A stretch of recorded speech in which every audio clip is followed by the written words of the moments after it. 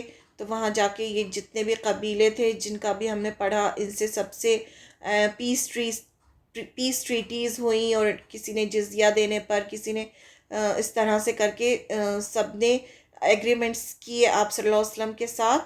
پھر آپ صلی اللہ علیہ وسلم 20 دن کے بعد رسول اللہ صلی اللہ علیہ وسلم نے مدینہ واپسی کی راہ لی۔ راستے میں آتے جاتے 30 دن لگے، یعنی 15 دن جانے کے، 20 دن رکنے کے، 15 دن واپس آنے کے۔ اس طرح رسول اللہ صلی اللہ علیہ وسلم کل 50 دن مدینے سے باہر رہے، یعنی پورا جو یہ بیٹل آف تبوک کا جو پورا عرصہ تھا وہ 50 دن کا تھا۔ راستے میں لشکر ایک گھاٹی سے گزرا۔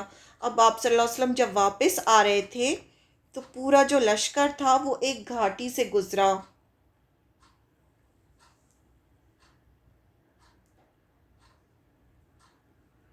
اب یہ پورا لشکر جو ہے یہ واپس آ رہا ہے مدینے کی طرف۔ آپ صلی اللہ علیہ وسلم کو جان سے مارنے کی کوشش۔ لوگوں نے وادی کی راہ لی اور رسول اللہ صلی اللہ علیہ وسلم نے گھاٹی کا راستہ اختیار کیا۔ اور جو پورا جو لشکر تھا وہ تو وادی سے گزر رہا تھا، لیکن رسول اللہ صلی اللہ علیہ وسلم آگے پہنچنے کی وجہ سے گھاٹی کا راستہ لیا آپ نے، کہ میں گھاٹی سے نکل کے، جو ایک پتلی سی جگہ تھی وہاں سے نکل کے میں آگے پہنچ جاؤں۔ آپ صلی اللہ علیہ وسلم کے ساتھ صرف حضرت عمار بن یاسر تھے، حضرت عمار بن یاسر، اور آپ کے ساتھ حذیفہ بن یمان تھے۔ عمار بن یاسر جو اونٹنی کی نکیل تھامے ہوئے تھے، اور حضرت حذیفہ بن یمان رضی اللہ عنہ تھے جو اونٹنی کو ہانک رہے تھے۔ یہ 2 صحابہ جو تھے یہ آپ صلی اللہ علیہ وسلم کے ساتھ تھے۔ موقع غنیمت جان کر 12 منافقین نے قتل کے ارادے سے آپ صلی اللہ علیہ وسلم کا پیچھا کیا اور آپ کے انتہائی قریب آ گئے۔ یعنی جو 12 منافقین ایسے تھے جو اس جنگ میں، اس لشکر میں شریک تھے، اور ان کا ارادہ تھا کہ جیسے ہی موقع ملے گا تو آپ صلی اللہ علیہ وسلم کو ختم کر دیں گے۔ تو جب ان 12 منافقین نے دیکھا کہ آپ اکیلے ہیں اور آپ کے ساتھ صرف 2 صحابہ ہیں اور آپ گھاٹی سے گزر رہے ہیں، تو یہ جو 12 منافقین تھے یہ آپ کو قتل کرنے کے ارادے سے آپ کے پیچھے گئے اور بہت قریب پہنچ گئے آپ کے۔ یہ چہروں پر نقاب باندھے ہوئے تھے۔ آپ نے حضرت حذیفہ رضی اللہ عنہ کو بھیجا کہ ان کی سواریوں کے چہرے پر اپنی ڈھال سے ضرب لگائیں. یعنی آپ نے حضرت حذیفہ رضی اللہ عنہ کو کہا کہ ان کی جو سواریاں ہیں، جو ان کے اونٹ ہیں، گھوڑے جس پر بھی وہ سوار تھے، جو سواری کا جو منہ تھا اس کو زور سے جا کے ماریں. ضرب لگائیں، انہیں زور سے جا کے اپنی ڈھال سے ماریں. انہوں نے ضرب لگائی تو اللہ نے منافقین پر روب ڈال دیا. اس سے کیا ہوا؟ ایک دم ان پر روب پڑا اور وہ تیزی سے بھاگ کر لوگوں میں جا ملے. ان کو ایک دم ڈر لگا، ڈر گئے وہ، اور جا کر فوراً لوگوں میں جا ملے تاکہ پتہ نہ چلے کہ وہ کون تھے. لیکن رسول اللہ صلی اللہ علیہ وسلم نے حذیفہ رضی اللہ عنہ کو ان کے نام بھی بتائے اور ان کا ارادہ بھی. آپ صلی اللہ علیہ وسلم کو وحی کے ذریعے بتا دیا گیا کہ یہ لوگ کون تھے اور کس لیے آئے تھے. تو وہ جو راز کی جو بات تھی، ان کے 12 لوگوں کے نام وہ جو تھے آپ نے حضرت حذیفہ رضی اللہ عنہ کو بتائے صرف. اس لیے انہیں رسول اللہ کا رازدار کہا جانے لگا کہ یہ جو ہے. اب جو الگ الگ صحابہ ہوتے تھے وہ آپ صلی اللہ علیہ وسلم سے کسی نہ کسی طرح الگ الگ چیزوں سے جڑے ہوتے تھے. یعنی کسی کو آپ صلی اللہ علیہ وسلم نے امین کہا، کسی کو مطلب الگ الگ آپ لقب دیتے تھے. تو یہ حضرت حذیفہ کو صرف آپ نے وہ 12 لوگوں کے نام بتائے تھے اور کسی کو نہیں بتائے. تو ان کو آپ صلی اللہ علیہ وسلم کا رازدار کہا جانے لگا. حضرت حذیفہ بن یمان رضی اللہ عنہ کو رسول اللہ صلی اللہ علیہ وسلم کا رازدار کہا جاتا تھا.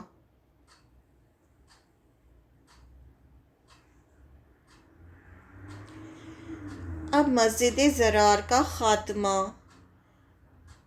اب جب آپ صلی اللہ علیہ وسلم جا رہے تھے تو یہ منافقین نے ایک مسجد بنائی تھی قباء میں. منافقین نے تکلیف پہنچانے، کفر، مومنین میں تفریق اور اللہ اور اس کے رسول سے جنگ کرنے والوں کو گھات کی جگہ فراہم کرنے کے لیے قباء میں ایک مسجد بنائی تھی. ایک مسجد بنائی تھی انہوں نے تاکہ وہاں پر جو ہے جو منافقین ہیں وہ مل کر اپنی میٹنگز کر سکیں. جو باہر سے جو اسلام کے دشمن آتے ہیں ان کو ایک جگہ مل جائے بیٹھنے کی تاکہ سب اپنی پلاننگ کریں وہاں پر مسلمانوں کے خلاف، اور کسی کو شک بھی نہیں ہو کہ یہاں پر کیا ہو رہا ہے، اور سب سمجھے کہ یہ تو مسجد ہے، یہاں تو لوگ عبادت کر رہے ہیں. تو وہاں پر آپ صلی اللہ علیہ وسلم سے کہا تھا جنگ پر جانے سے پہلے کہ آپ ایک بار یہاں نماز پڑھا دیں. یعنی آپ ایک بار نماز پڑھا دیں گے تو وہ ہو جائے گا کہ ہاں یہ مسجد ہے. تو آپ صلی اللہ علیہ وسلم نے کہا کہ ابھی تو ہم بہت زیادہ مصروف ہیں، یعنی ابھی تو جنگ کی تیاری کر رہے ہیں، جب جنگ پہ سے واپس آئیں گے تب دیکھیں گے. اس طرح سے آپ نے کہا تھا. اور رسول اللہ صلی اللہ علیہ وسلم سے غزوہ تبوک میں جانے سے پہلے گزارش کی کہ آپ اس مسجد میں نماز پڑھا دیں. اس وقت آپ صلی اللہ علیہ وسلم تبوک کے لیے تیار ہو رہے تھے. آپ نے فرمایا ابھی تو ہم سفر پر ہیں، البتہ واپس آئے تو انشاءاللہ، انہیں واپس آئیں گے تب دیکھیں گے. لیکن جب آپ تبوک سے واپسی میں ذو اون میں اترے، یعنی ایک جگہ تھی وہاں پر آپ اترے، اور قباء ایک دن یا اس سے بھی کم وقت کے فاصلے پر رہ گیا. یعنی قباء کا جو راستہ تھا صرف ایک دن کا راستہ بچا، اتنے قریب آ گئے تھے آپ مدینے سے. تو حضرت جبریل علیہ السلام نے نازل ہو کر مسجد کی اصل حقیقت بتائی اور نماز پڑھنے سے منع فرمایا. یعنی اللہ تعالیٰ نے قرآن نازل کیا، جبریل علیہ السلام قرآن لے کر آئے اور مسجد کی حقیقت بتائی گئی اور وہاں نماز پڑھنے سے منع کر دیا. تو آپ صلی اللہ علیہ وسلم نے آدمی بھیج کر اسے جلا دینے کا حکم دیا. آپ نے حکم دیا کہ وہاں جا کے اس کو جلا کے ختم کر دو اس مسجد کو. اور اللہ تعالیٰ نے اسے مسجد زرار نے تکلیف پہنچانے والی مسجد کا نام دیا. اہل مدینہ کی طرف رسول اللہ صلی اللہ علیہ وسلم کا استقبال. اب آپ صلی اللہ علیہ وسلم مدینے پہنچ گئے. جب مدینے کے آثار دکھائی دینے لگے، یعنی دکھائی دینے لگا دور سے مدینہ، تو نبی صلی اللہ علیہ وسلم نے فرمایا یہ رہا طابہ اور یہ رہا احد، یہ وہ پہاڑ ہے جو ہم سے محبت کرتا ہے اور جس سے ہم محبت کرتے ہیں. احد پہاڑ کے لیے کہا آپ صلی اللہ علیہ وسلم نے. ادھر لوگوں نے آپ کے آنے کی خبر سنی تو استقبال کے لیے عورتیں، بچے اور بچیاں نکل پڑے جو یہ شعر گنگنا رہے تھے۔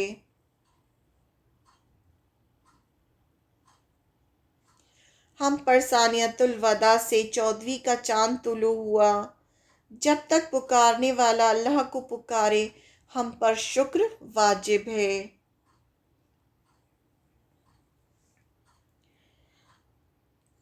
آپ صلی اللہ علیہ وسلم لوگوں سے ملنے کے لیے بیٹھ گئے۔ آپ صلی اللہ علیہ وسلم تشریف لائے، مسجد میں داخل ہوئے، 2 رکعت نماز پڑھی اور لوگوں سے ملنے کے لیے بیٹھ گئے۔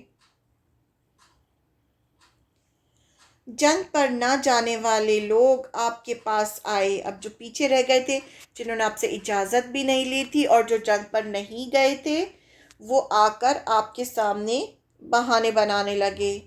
جو منافقین پیچھے رہ گئے تھے انہوں نے آ کر معذرت کی اور قسمیں کھائیں کہ یہ وجہ ہو گئی تھی، اس وجہ سے ہم نہیں گئے تھے، قسم کھا کھا کے بات کی اور جھوٹ بول رہے تھے وہ۔ آپ صلی اللہ علیہ وسلم نے ان کا ظاہر قبول کر لیا اور باطن اللہ کے حوالے کر دیا، یعنی جو ان کے دل کے اندر ہے وہ اللہ جانے۔ ٹھیک ہے، ظاہری اوپر سے یہ ایسا کہہ رہے ہیں تو اس کو سچ مان کے کہا ٹھیک ہے۔ اب 3 سچے مومن بھی آئے جو پیچھے رہ گئے تھے، جو جنگ پر نہیں گئے تھے بنا کسی وجہ کے، اور یہ تھے کعب بن مالک، مرہ بن ربیع اور ہلال بن امیہ رضی اللہ عنہ۔ یہ 3 جو تھے یہ بنا کسی وجہ کے بس پیچھے رہ گئے تھے اور جنگ پر نہیں گئے تھے۔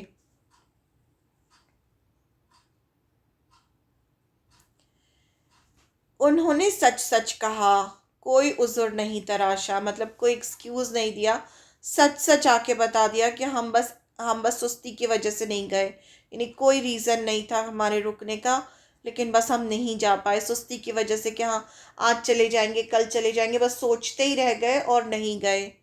نبی صلی اللہ علیہ وسلم نے حکم دیا کہ اللہ کے فیصلے کا انتظار کریں۔ آپ نے کہا کہ اللہ فیصلہ کرے گا تم لوگوں کے بارے میں اور تم انتظار کرو، اور سارے مسلمانوں کو حکم دیا کہ ان سے بات نہ کریں، یعنی ان کو بائیکاٹ کرنے کا حکم دیا۔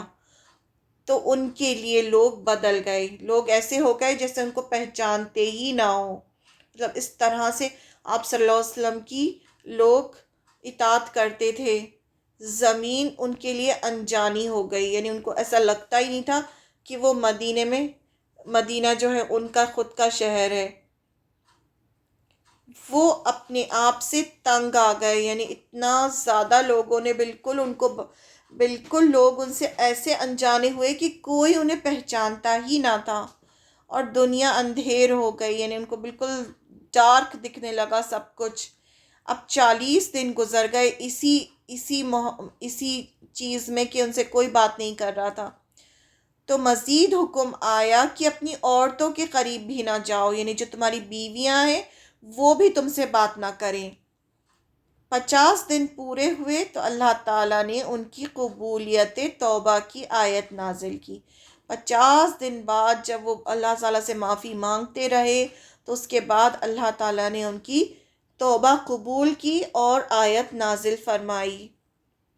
فرمایا، اور اللہ نے ان 3 آدمیوں کی بھی توبہ قبول کی جن کا معاملہ مؤخر یعنی آگے کر دیا گیا تھا، یہاں تک کہ جب زمین اپنی کشادگی کے باوجود ان پر تنگ ہو گئی۔ نہیں، اللہ تعالیٰ فرماتے ہیں قرآن مجید میں،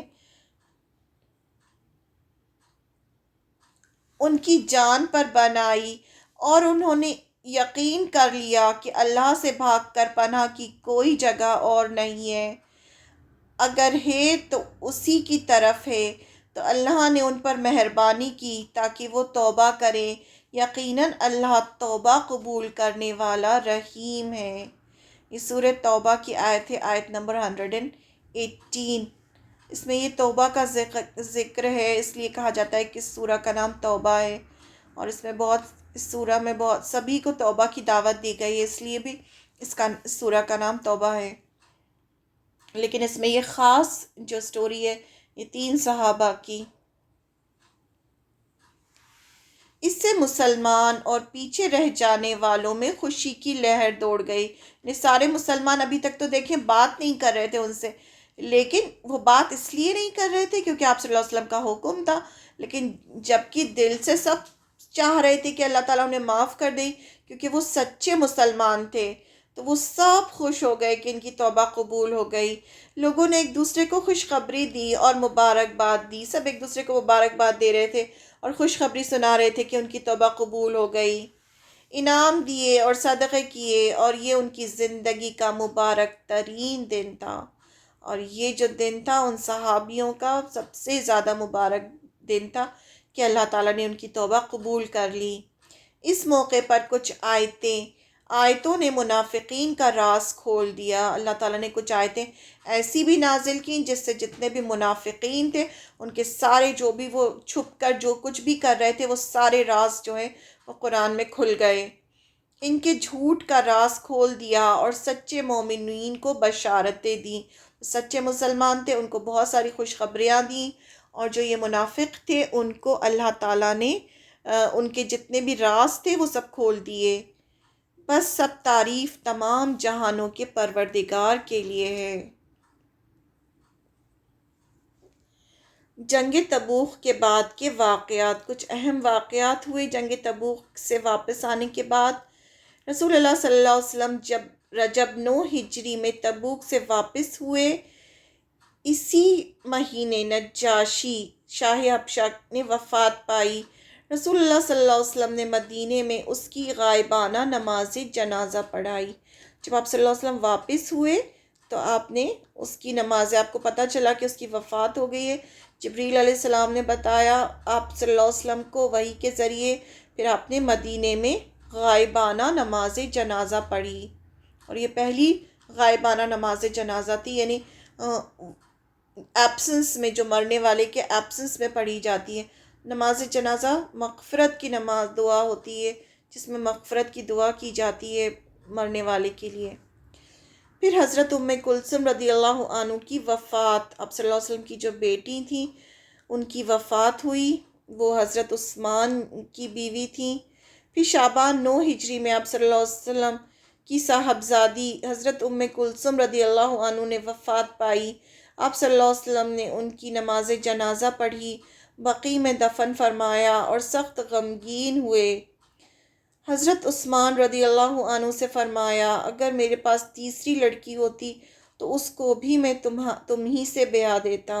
آپ صلی اللہ علیہ وسلم اتنی زیادہ محبت کرتے تھے حضرت عثمان رضی اللہ عنہ سے. پہلے آپ کی بیٹی حضرت رقیہ رضی اللہ عنہ کی شادی ہوئی تھی حضرت عثمان سے، پھر حضرت رقیہ کا انتقال ہو گیا تھا، تو پھر آپ صلی اللہ علیہ وسلم نے حضرت ام کلثوم رضی اللہ عنہ سے ان کی شادی کی تھی. تو آپ نے فرمایا کہ اگر میری ایک اور بیٹی ہوتی تو میں اس سے بھی تمہاری شادی کر دیتا، یعنی ان سے اتنی محبت تھی آپ کو.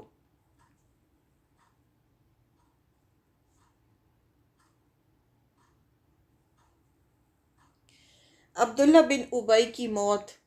پھر ذوالقعدہ 9 ہجری میں منافقون کے سردار عبداللہ بن ابی فوت ہوا. اب یہ جو عبداللہ بن ابی جو تھا یہ پورے منافقین کا سردار تھا، سب سے بڑا منافق تھا یہ. رسول اللہ صلی اللہ علیہ وسلم نے اس کے لیے دعائے مغفرت کی اور اس کی نماز جنازہ پڑھی.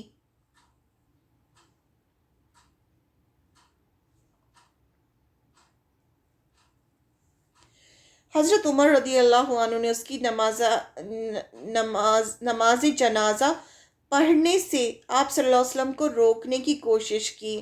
حضرت عمر نہیں چاہتے تھے کہ آپ اس کی نماز جنازہ پڑھیں، مگر آپ نہ مانے. پھر قرآن کریم کی وہ آیت نازل ہوئی جس میں منافقین کی نماز جنازہ پڑھنے سے منع فرما دیا گیا. اللہ تعالیٰ نے منع فرمایا کہ کوئی بھی منافقین کی نماز جنازہ نہیں پڑھے گا.